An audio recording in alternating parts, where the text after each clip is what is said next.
Perfume is magic worked by science. Its job? To capture the moment. Fragrance takes us back to good times, past loves. The moment we realised our mother could smell of more than just mum.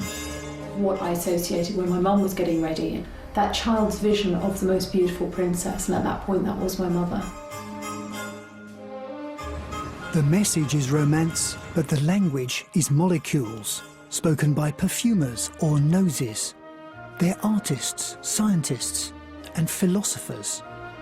So many Americans want to smell clean. They really want to divorce themselves as much as possible from the way their own body truly smells. There are more astronauts than there are perfumers. They meddle with our memories, but their craft is a mystery. Who are they? Where are they? And how do you become one?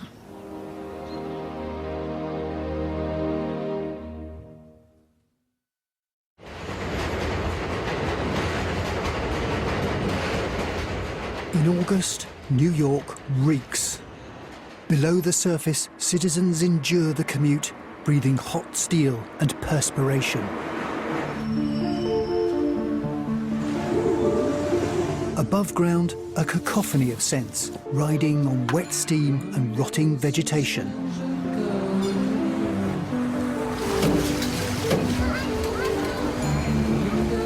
If those odours provoke memories of good times, alternative perfumer Christopher Brosius will bottle them for you.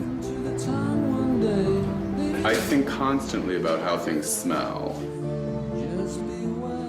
If I'm breathing in and out, on some level, I'm working. Because heaven knows I use a lot of things that have never before been considered as perfume. The smell of the ink that comes out of a magic marker, you know, a box of crayons, a can of paint, and certain kinds of ink, paper bags, cardboard boxes, magazines, all of these things smell terrific.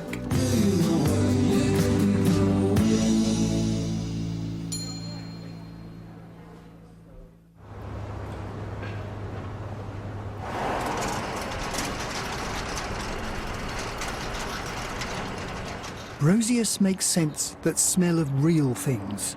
He has no truck with the mainstream fragrance industry or even most perfume wearers.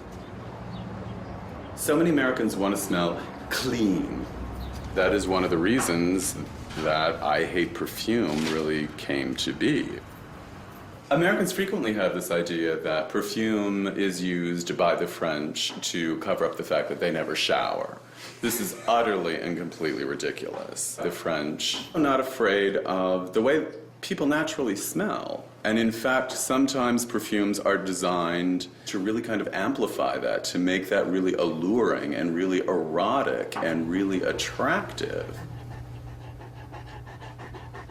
One of his concoctions evokes the scent of a musky, unwashed body. This one has been known to scare people. It's really a love it or hate it thing. People smell it and like, oh my God, no, I can't wear that. That's just filthy. Let's see what happens with that.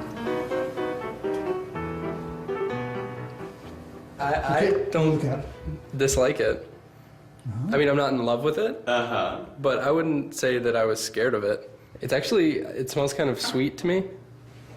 It's interesting, smelling around the human body, there are certain parts that smell very, very sweet. This odd kind of like sweet, spicy kind of mix.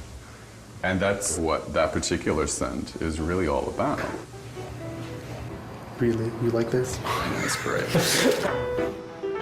These scents can be challenging. Only the brave need apply them.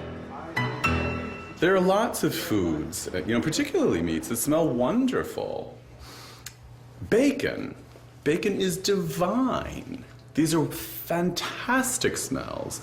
One celebrity customer hated perfume, but wanted to remember good times around the family dining table. She came in here and she said, I want something that smells good, but does not smell at all like perfume. I want this. And I said, roast beef? I said, are you absolutely sure? And she said, yes, I am. I want this. I love it. And I said, are you really, really, really sure? And she said, yes. Christopher Brosius finds beauty in what is real. French perfumer Jean-Claude Elena creates fragrance inspired by fantasy. Elena lives like a monk in a forest, with a single lab technician and the sea breeze for company.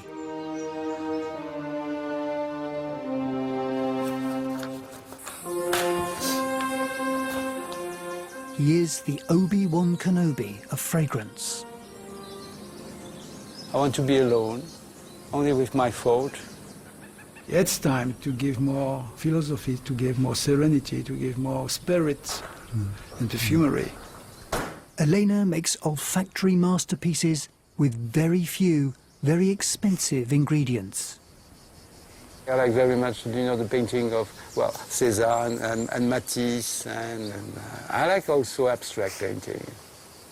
I don't try to copy the reality. I don't care a damn about the reality. Because the illusion is more beautiful. It's like a dream. And the dreams are always more beautiful. Perfumery is an esoteric art. Talking to Jean-Claude, it's going to stay that way. I think it's very hard for people to understand how to talk about fragrance as well.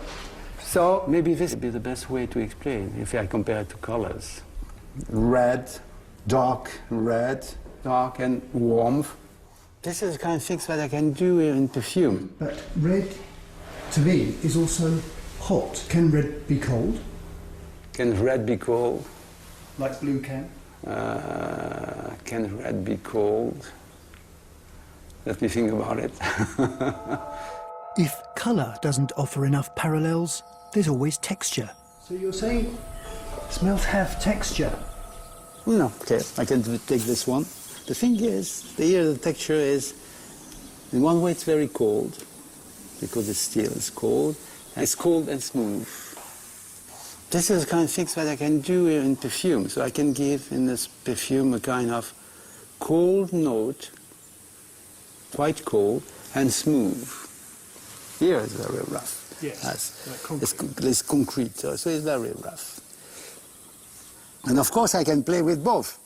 Smooth and cold, harsh and dry, because this is very dry. And I can smell the roughness. Of course you can smell it. Elena is the nose for French lifestyle house Hermès, but allegedly doesn't have to make a whiff of anything until he feels inspired. If you ask me to make what you are looking for, is a disaster already. Because I will not offer you a surprise. But if you ask me, give me a surprise. Here, I'm ready to work month and month and month and month and sleep badly. I want to give you, and I want to share and to give you something that they say, oh yes, yeah, oh this, oh yes, I like it. And it's not a demand, it's a gift. If you like my way of doing things, this is a plus. But I like very much this approach because we take the time.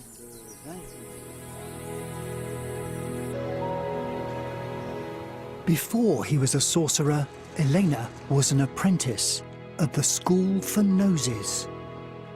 Located just outside Paris, it's run by the biggest chemical company in the fragrance world, Givaudan. The school trains perfumers who win contracts to create fragrances for big-name brands.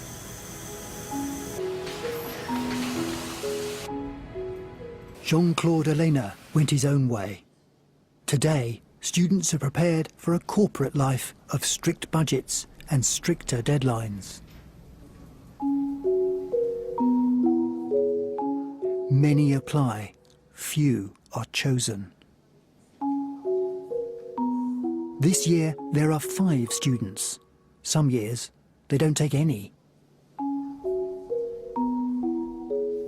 The principal is master perfumer Jean Guichard. He picks the noses of the future. A perfumer should be a mixture between a scientist and a poet. When I meet people, I know if they have talent or not. I don't want, to have people who say, well, I dream to be a perfumer, because they make a lot of money. That doesn't interest me at all. Very often candidates, they say, well, my dream is to be a perfumer since I am a little girl or a little boy, I'm dreaming to that, and my grandmother say I've got a fantastic nose and all that. But then when you look at that resume, they have been doing nothing around perfume. Sometimes you've got some people, after 5 minutes you are bored. I say, well, I wouldn't like, to spend 3 years with them. I keep that in mind. Guichard wants cultured geniuses with winning personalities. Could I be one? We can try. Quentin Bish was a country boy with a dream.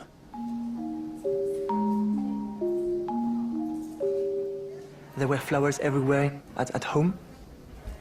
When I was of maybe 8, 9, 10 years old, I was like, oh, I want to create perfume. Quentin, he doesn't know anything about chemistry, but he was interested in perfumery. He came to see me once. We talked about cinema, we talked about a lot of things. It was a complete disaster, he was trying to make perfume, mixing, product he stole, in shops. After a while, I was sure that it was over.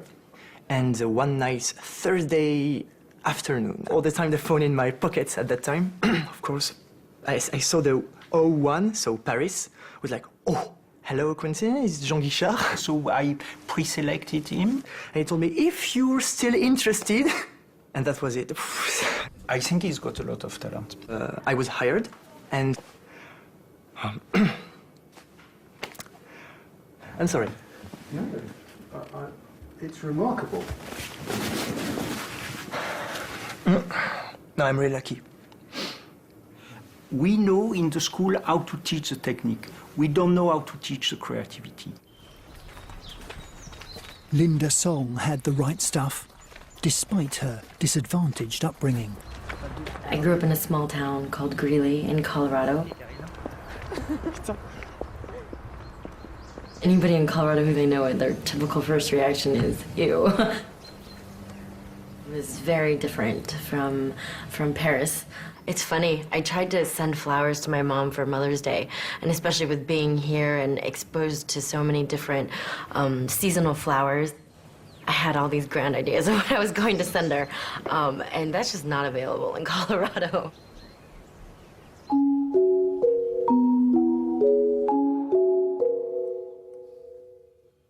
In the hall, a cabinet of liquid trophies. They are all products made by the people trained by us.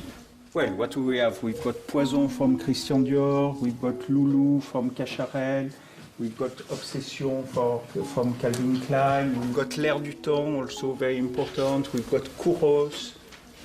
And this one also is doing very well at the moment, that is 1 million from Paco Rabanne. We say that, 1/3 of the products created in the world are created by people trained by our school. One day, I'm sure it will be their products that will be there, for sure. Right now, the students can only dream of creating scents that will make perfume history, that will carry us back to other times, places, and people. It makes me think of first love. It makes me think of being 16. The first time I smelt this, it was on a 17-year-old boy when I was 16 years old. And I was at school. He was an absolutely beautiful boy. I'm sure wherever he is right now, he still is. And I just assumed when I got close to him and smelt him that this was naturally what he smelt like. And I just thought some boys were born magically fragrant and lovely. So it was a big shock to find out he was wearing this. It was a defining scent for me in terms of how intoxicating scent can be. In all honesty, I still have yet to find another male scent that matches this. The fantasy, what men could be like, it didn't match up to the reality of men. I don't think I've ever come across a man who encapsulates everything that I smelled in this that I thought men could be so far. It could change.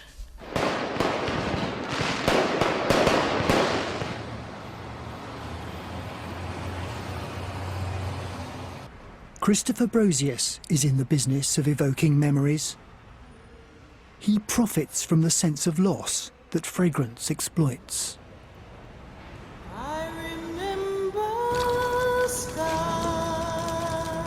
Scent is really about emotion. There is an enormous connection between scent and memory.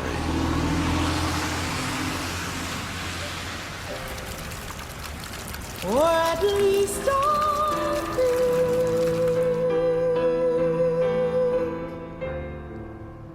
think. People smell something and they immediately flash on an experience that they've had. The smell actually evokes the emotion that you felt at the time that you were experiencing the thing that became the memory. Sharp as thumbtacks coming down low. You know, when people, without, really thinking it or expecting it, pick up a bottle and suddenly they are really transfixed and they're in a different place and a different time and feeling something that they'd utterly forgotten about.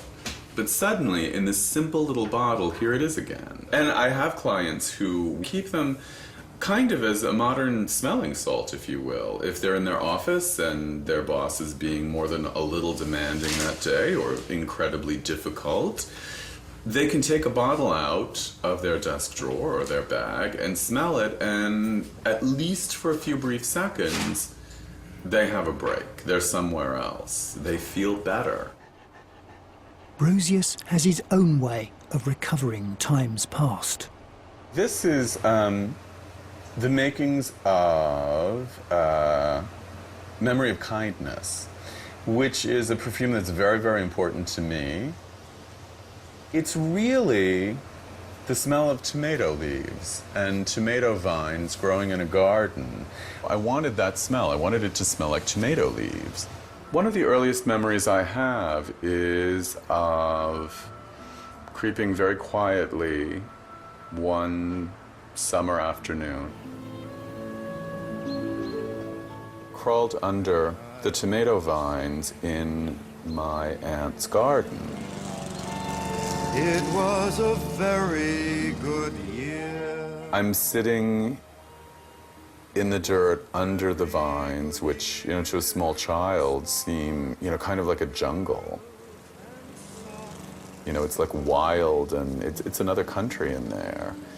And, when I was a child in the country, gardens were important, particularly vegetable ones. They fed the family frequently, so they were really not to be messed with. And, a lot of people would have scolded a child for going in there, but my aunt, that was not her way.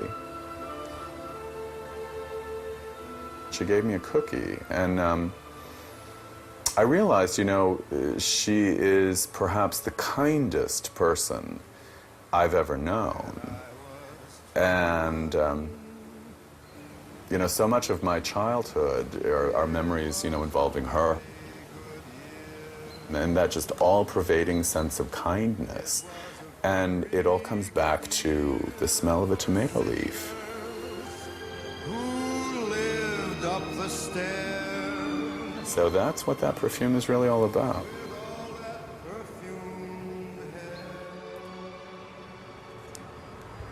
I can see You're transported as you smell this. Is that what people come to you wanting to experience? Yes. Transport? Yes. Yes. Bali High may call you. A few streets away across Brooklyn is the home of fashion designer Sean Crowley.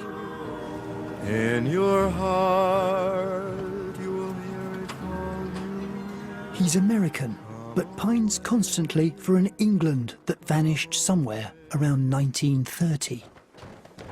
Having an English grandfather who was an Anglophile himself, growing up with lots of old things around, getting to know the comfort of a nice kind of worn-in thing really sort of gave me the bug for all things English.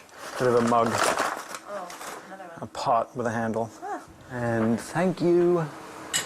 It's complete. Crowley loves old Albion as only someone who doesn't live there can. He's got everything but the smell. There's an unmistakably British, weird, fusty, musty, old smell that I love. I don't know how you'd bottle that. I mean, the kinds of things I imagine, tweed has a very distinctive smell. I mean, certainly when it gets wet, it really becomes quite pungent. It smells like a wet dog. Yeah, a bit. If you could make it work, I think I would love to wear it, because I don't have a fragrance at the moment. Your own. Christopher Brosius is renowned locally for his alchemy. Crowley wants a scent that will take him across the sea without the inconvenience of leaving home. His vision may be a bit Sherlock Holmes, but it's a start. Brosius seems to be thinking more Bonnie Prince Charlie. Someday you'll see.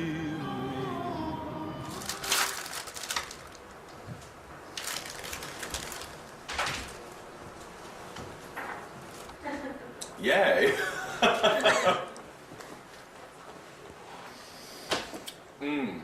What is it that you're after here? Well, I mean, I'm an Anglophile. I love old, musty things. A bit of an Anglophile myself. Forgiven. Let's discuss your experience of England. Well, Things like, pipe tobacco. but where do you really smell it when you're there? Out of the pipe that I'm smoking. Yes, but that you are smoking. Yes. Okay. Cobblestones are in evidence. Okay. Wet tweed sleeve. That's one you should work on. Of like an old army greatcoat from packed in a crate for 60 years kind of smell. And that is a strangely pleasant and distinctly English smell. That makes sense. I really love the smell of our books. Well, you took the words out of my mouth. Yeah. No, put that one down. Old books, that was on there. Yeah. Is there anything else you can think of that really means England to you? Whiskey, Scotch. All of these things really do fit together. It would make a very, very, very nice smell.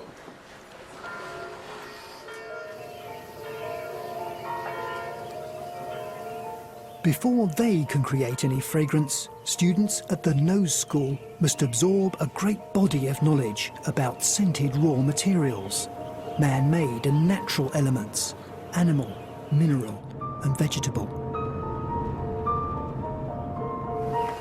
In midsummer, Jean Guichard takes his pupils to Provence to study lavender.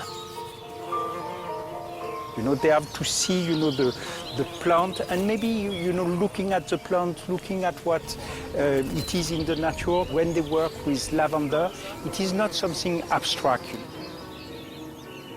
That might give them, some idea, for, project or whatever. Lavender is a keynote in a whole class of scents, the ferns or fougères. There is one family very important, it is Foucher, Fern. That family is very successful for men. Big examples are, the old Brut from Fabergé, Parcoraman for men, Le Male, or 1 Million.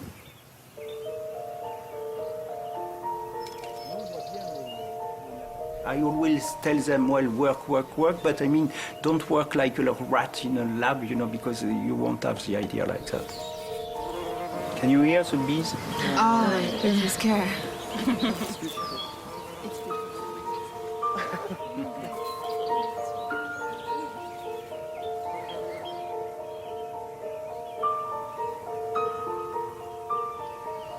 I like to be here alone, with no noise around, no people talking, no cars, just to hear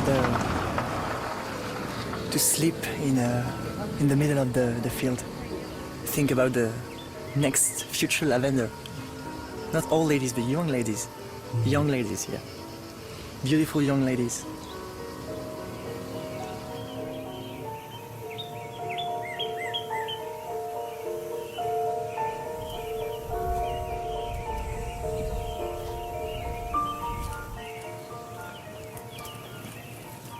So that is clary sage.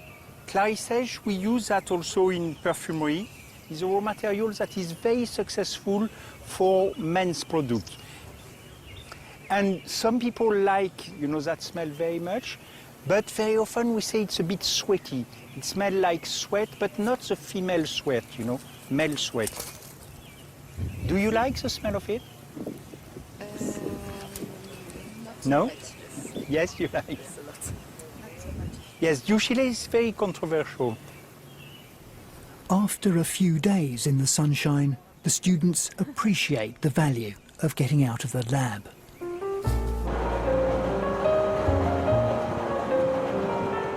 Jean-Claude Elena is also out of the lab, looking for inspiration, and finding it in Paris.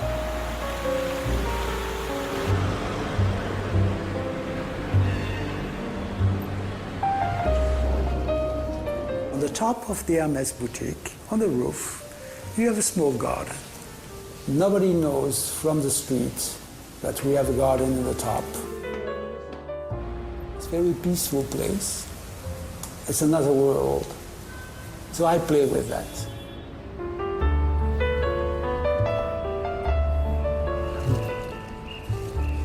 Elena has made the relationship between man and nature a theme of his recent fragrances. And you have a pear trees here that smell wonderful. Roses here. You have a magnolia here. These then will be the elements in the perfume Garden on the Roof. Next in a series of fragrances inspired by exotic gardens. Back in the south, Elena visits specialist chemical suppliers to order minute quantities of raw materials for his experiments. If any of these make it into his finished perfume, the order will be measured in hundreds of kilos, costing thousands of euros.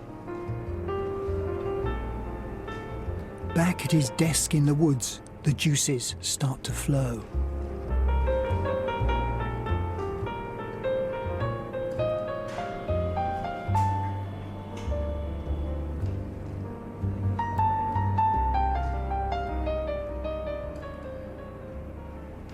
Here, begin the story. And for me, it's not perfume yet. Maybe I have to bring in this perfume the feeling of the sun, the feeling of the dew of the morning. Once he starts, there's no stopping Elena. Ideas tumble out, and technician Anne Maynard turns every one into a chemical sketch.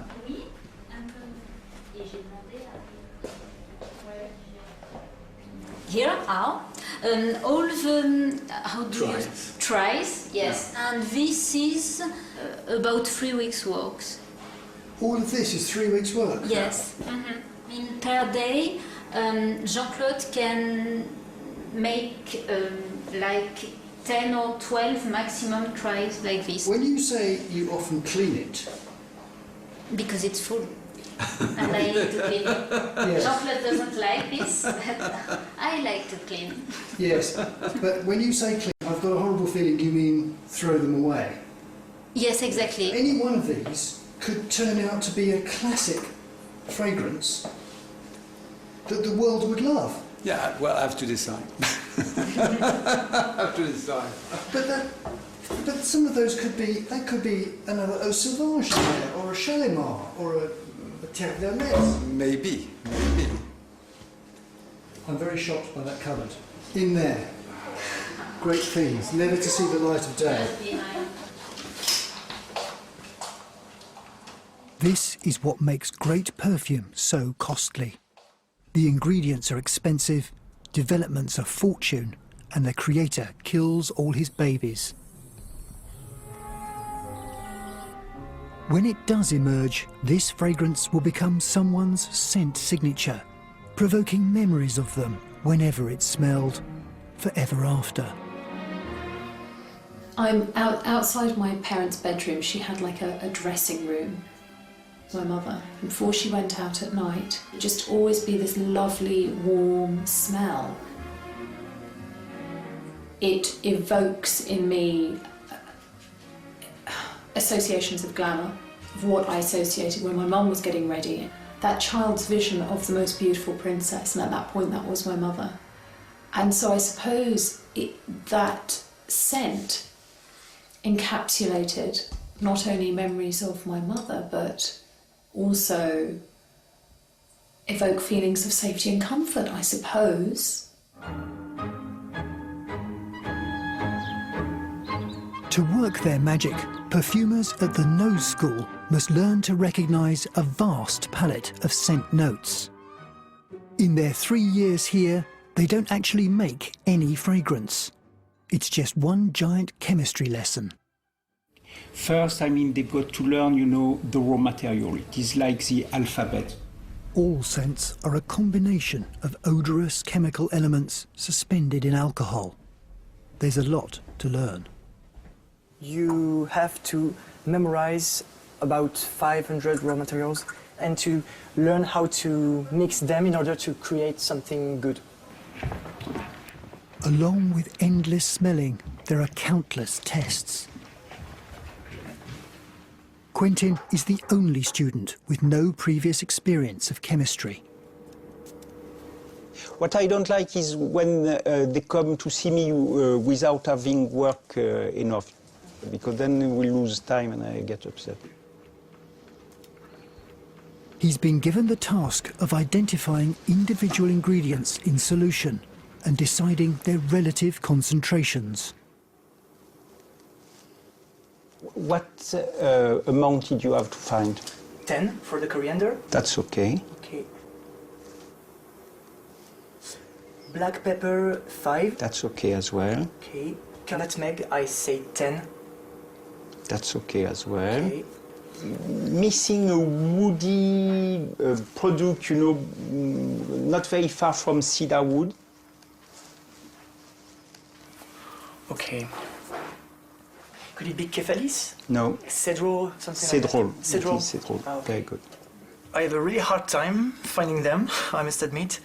He's a good student. My dream is to smell a perfume I've created on somebody in the street or in the subway or at the theater, and that's a dream.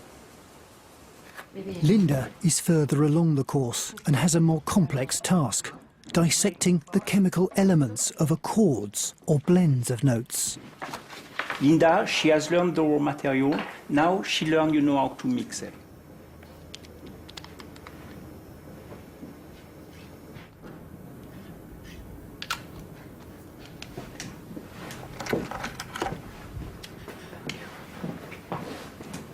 Hedione and hexocinamic aldehyde.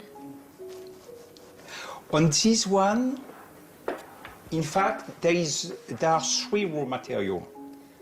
And you have identified 2 out of 3? Yes. So I identified Ylang Eco Essence. Yes. And Isoraldine 70. Yes, very good. And what is the third one? Linalol acetate 114. Benzyl acetate 116. Orantiol 117. And Indoline 118. Perfect. Very good. Very good. So this one, you know, previously it was difficult for you to find Indoline. Yes. Yeah. I find a lot of them very difficult.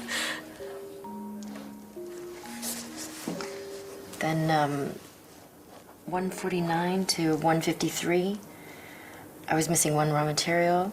If you don't know, you know, the raw material, you know, perfectly, then you're losing your time. The investment in this tiny student body is enormous. They are recruited to fill specific positions in the Givaudan empire, jobs that will be waiting for them when, if, they graduate.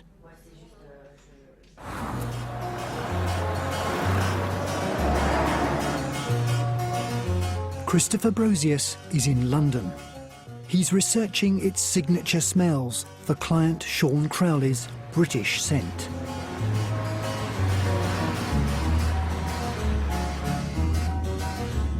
England for me is a real sense of eternity.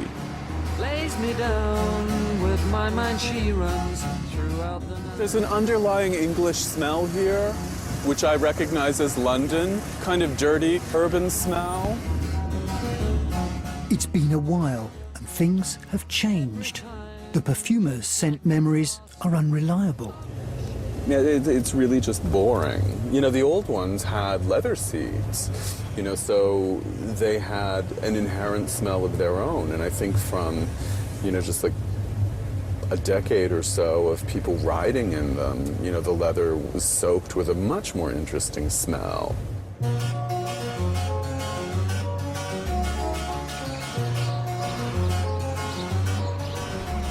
It's changed a lot.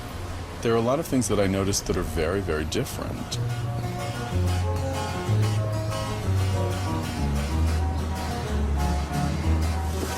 See, now it doesn't smell the same. I remember them more, I was expecting a more diesel kind of smell. Never a frown when it goes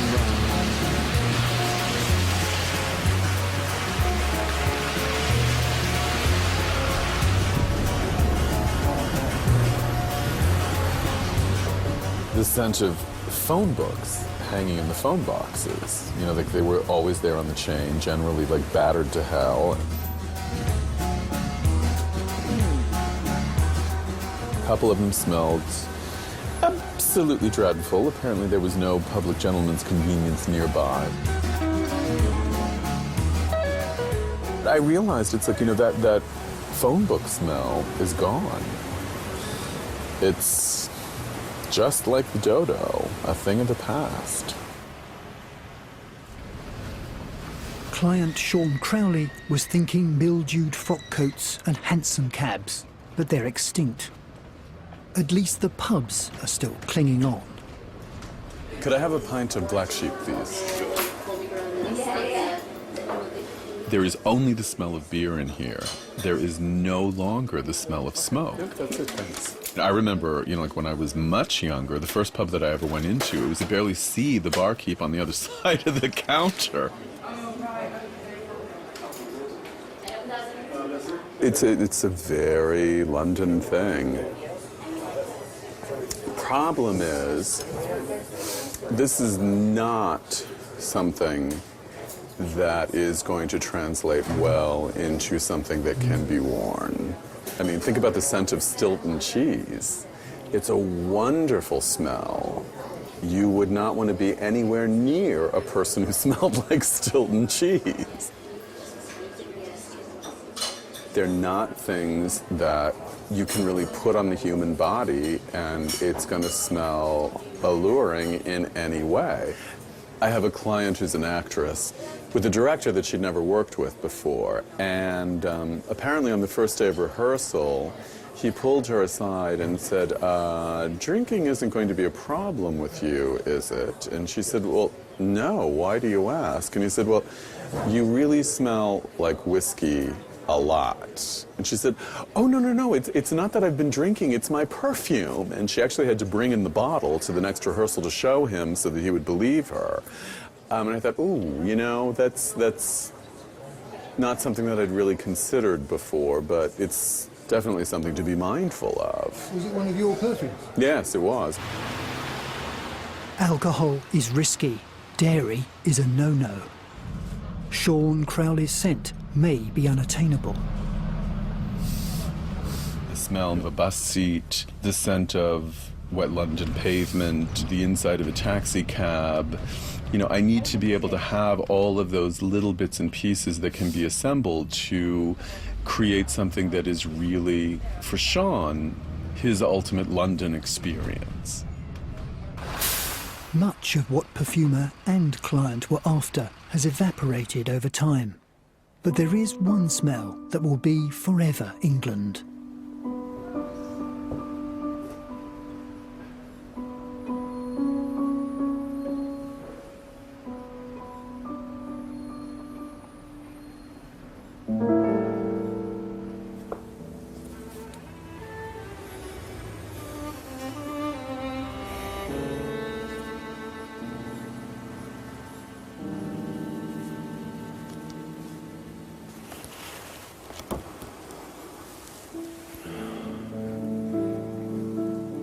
You know what? Different books from different countries smell slightly different from different periods. English books have a very particular smell because it's so humid here. It really does kind of saturate things. These were books that lived in libraries where it was humid for decade upon decade upon decade.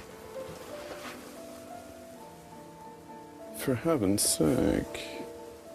Or there was a wood fire that was burned routinely. I mean, but all of that soaks into the paper and the binding and the glue. These English books smell like England because that's where they are. Could a book from the right era have the right smell? Does an edition of Bleak House smell of old floorboards? We've got some of Dickens' first editions. Oh, really? Interesting. Could I just smell one of those? Of course. What I'll be doing for Sean is creating things that are a London that no longer exists. Oh, I see. A P.G. Wodehouse experience of England. It's in 1862. Mm-hmm.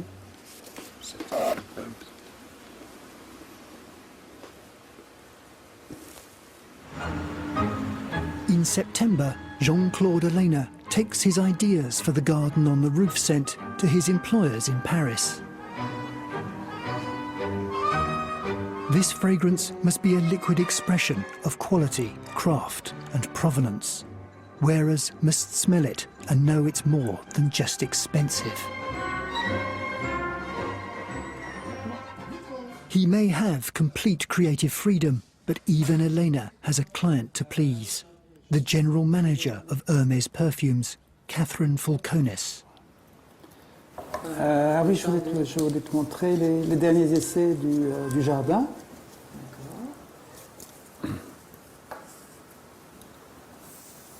Elena has bought two possible versions of his scent, romantically named 52 and 53.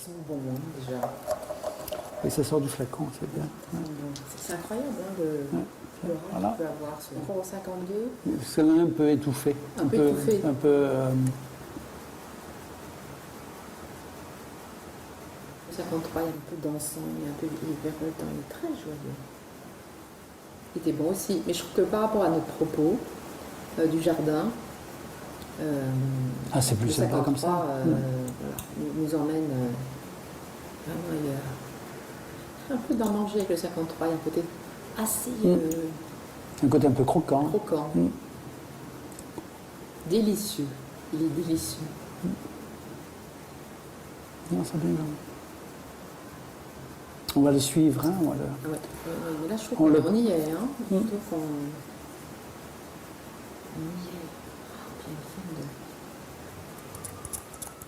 Now, Elena reveals a surprise, a third scent idea, something that survived the cleaning out of his cupboard. Jean-Claude, tu n'as pas de fleurs. Ce qui était le plus difficile, c'est le côté garder la fraîcheur, soutenir la fraîcheur longtemps comme ça.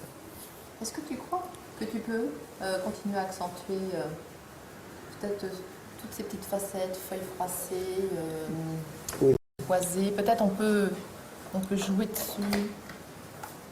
Non, elle tient bien. Elle tient bien. Je pense que je peux encore améliorer ça.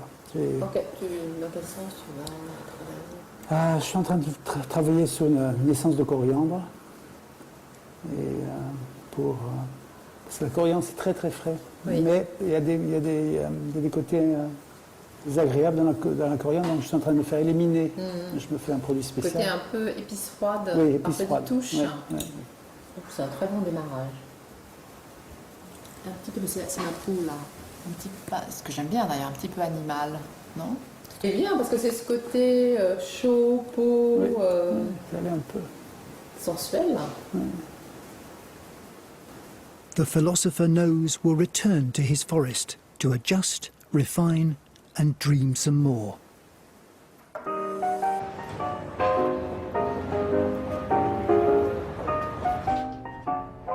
Christopher Brosius is about to offer thoughts on the smell of Britain to his client, Sean Crowley.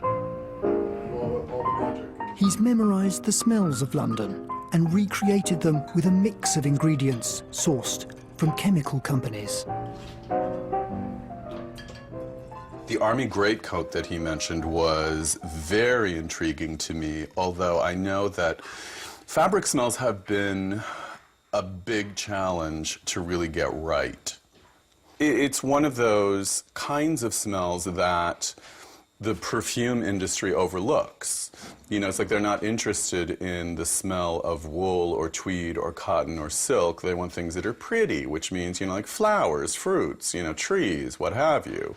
The challenge is always, do the aroma chemicals exist that I can use to put this together? You know, because it's all about, for them, it's, you know, naturally what's commercially viable and what they, you know, commercially viable in this country particularly means easy. What can we make a lot of and sell a ton of without really having to do anything about it? You know, you're loving that. It's been 5 months since Sean Crowley was last here. He's ready to smell Britain. I mean, it would be nice to have a little jar on a table and just pick it up and have a remembrance. But yeah, I'd really like it to be something that I could wear. I mean, I think that would be the ideal. So essentially what we're going to do is sit down and we'll start with the prime note and then play with a whole bunch of blotters, and I'll make more notes so that the accords can be then specifically made to... Just him. Yes, exactly. This is a tobacco absolute. You can sort of see kind of like where that's going. Oh, yeah. It smells like a pipe after you've Frequently, yes. Have a whiff of the firewood, which is very much an English sort of drawing room fireplace that I thought might be some of the background for that men's club idea. Oh yeah, that's nice. We didn't talk about gin very much. Any thoughts on that? Yes, please. Okay. Because I have to say, it's like that is one scent that a lot of my English clientele, boy, do they get it. This is a London dry gin. It's funny, because I was in a pub, like a nice old proper English pub, and it's the first one that I've been into for a while, and certainly since the smoking ban. Well, that wonderful sort of fusty, smoky, tobacco-y, you know, cut a little piece off and take it home with you atmosphere is gone. You call that progress? We'll get that kind of like humid carpet smell, why not? I like that faintly moldy, earthy quality. Sort of an animal smell. Mm-hmm. Absolutely right, but you can smell it. Yeah. Okay, good. It's called wet sheep. Oh. It's like the down market is just what you want sometimes. You want the Cadbury smell. You want, what's that, my favorite one in England? Fairy liquid, dishwashing liquid. Okay. Those are important. But I just noticed Mm-hmm. porcelain. Mm-hmm. A tough note. Mm. There will be more blending and shaping before the scent is ready. But it's possible to smell a rough sketch now. This is a lot.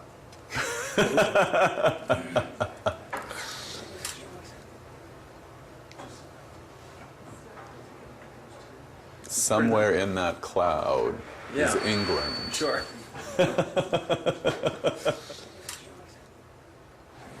Well, I'm definitely getting, like you said, lots of green, vegetal kind of. Mm-hmm. Is the chocolate in there? Is the Cadbury in there? It is. That's great. Thank you. Sure. What I would need to do then is go back with these notes, further refine those like core English ideas. I put those together into Perfume. Right. Mm-hmm. Anglomania. Mm-hmm.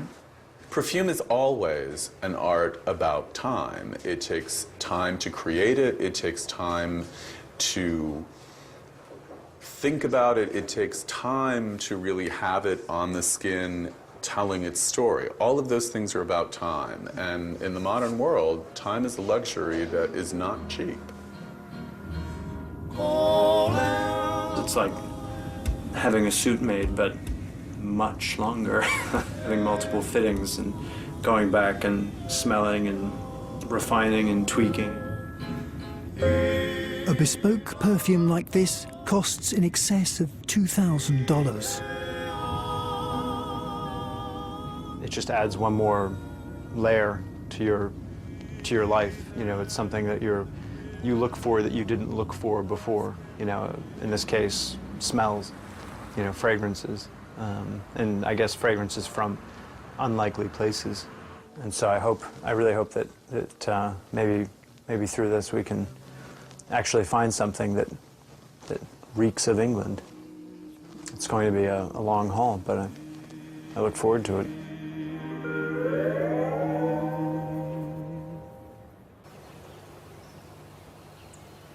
At their Parisian nose school, the students are a quiver. They're about to meet a famous old boy, a man who once was what they are now. Outside, master perfumer Jean-Claude Elena is just another face in the crowd. In here, he's a god. Some of the big perfumers, it's like, wow. It's like meeting a celebrity. Jean-Claude Elena, I was the first student of Givaudan school. The first one. That was terrible. So I know a little bit about the school of Givaudan. All of you know who is Jean-Claude. Our school, has trained a lot of perfumers. We say that 30% of the perfume created in the world have been created by perfumers trained by Givaudan. Unfortunately, that doesn't mean that 1 every 3 perfume in the world is sold by Givaudan. That means Nearly. We train some perfumers, and unfortunately, and I hope you will not follow that example, some of them, leave us, and Jean-Claude is an example. Oh, thank you. Thank you. Thank you, Jean. Today, they are going to leave the school, they are going to work for Givaudan. What advice would you give them? You have to believe on yourself, and at the same time you need to have doubt. Because it means that you are creating things. If you have no doubt, here starts the problem, I believe. If you are too sure about yourself, you close your mind. And I'm sure the customer can feel it. So be sure, but at the same time be open. So, not easy. And I'm sure the customer can understand that. Guichard is taking a risk inviting Elena. He's a star, but he's also a maverick who's written his own rules. The students might start getting ideas. He takes you because you're an artist. And he likes to work with you because you represent what he is not. I mean, I have no brief, no market test, no market test on perfume, no market test on the bottle, no market test at all. And for me, marketing has nothing to do with the art.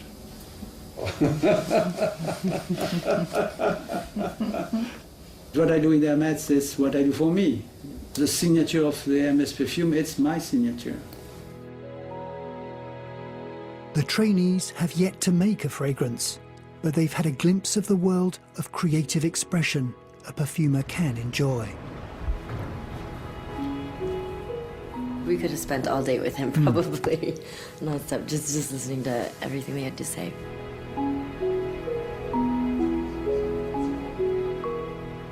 I don't know, there are so many things to think about now and to digest, you know, but it's like new universes that's open for us. When he's talking about the details of how far he can go in his work, that's like what Quentin says, like it's something that we dream about and we hope to be at one day. They may be destined for a different world from the man in the woods, but their mission is essentially the same: to create something that's more than just a nice smell. A fragrance that has the power to inspire the memories of the future.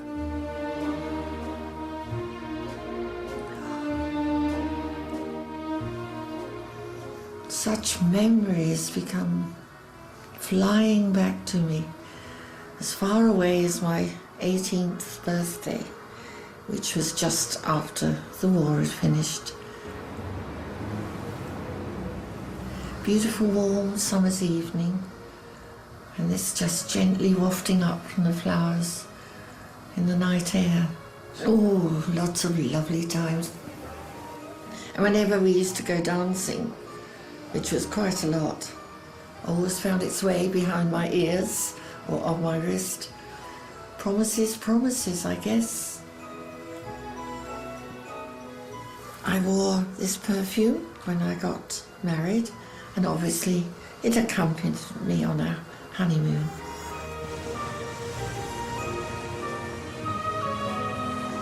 No matter what, this is the one.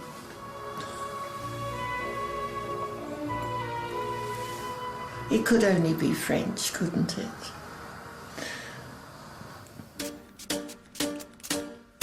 Next time, perfumers seek big opportunities in new economies. The European business and the American business have not enjoyed tremendous success. These other regions are exploding. It's not just about fine fragrance. Is that the magical moment there? That's one of those. The secret is decoding local tastes and then pandering to them. She loved it, this one, believe me. Oh, that's gorgeous. Tales from a liquid gold rush. Scents and sensibilities.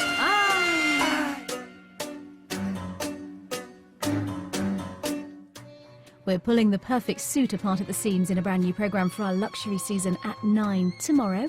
And coming up next tonight, we're rounding off our year with English National Ballet with one more dose of agony and ecstasy.